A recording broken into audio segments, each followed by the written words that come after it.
Let's get some news from the UK now. And the search for a terrorism suspect who escaped a London prison has entered a third day. Police have refused to rule out the possibility that Daniel Khalife left the country after his escape on Wednesday.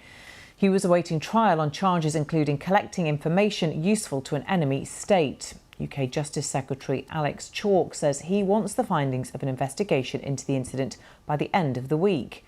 Live now to Wandsworth prison from where he escaped. We can speak to our reporter Simon Jones. Simon, huge amounts of resources going into trying to find this man. What's the latest?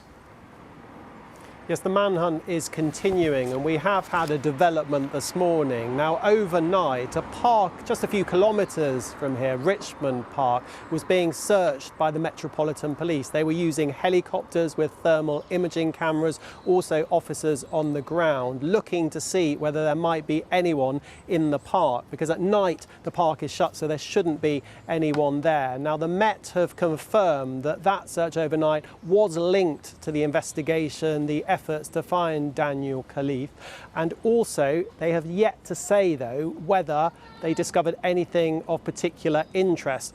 Also, in terms of checks, we know channel ports like the Port of Dover and Eurotunnel for people wanting to get on the Channel Tunnel.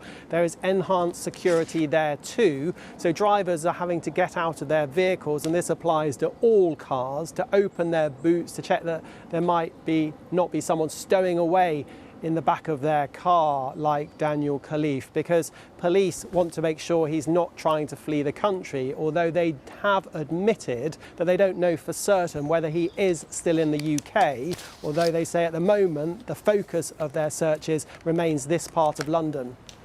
Yeah, an investigation's underway into how he escaped. We do know the details to some extent, but what questions does it raise about security in a prison itself?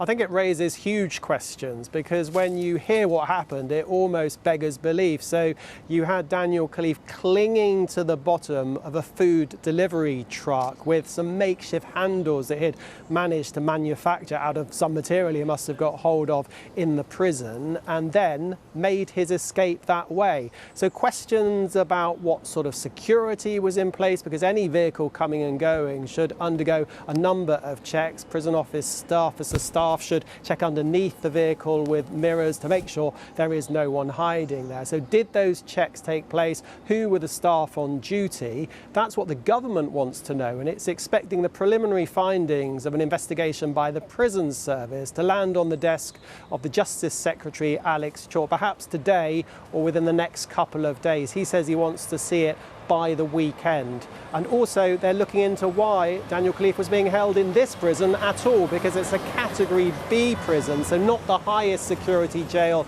that's available. That's a Category A prison, and the government also want to know why he was here and not somewhere with better security. OK, Simon Jones at Wandsworth Prison, thank you.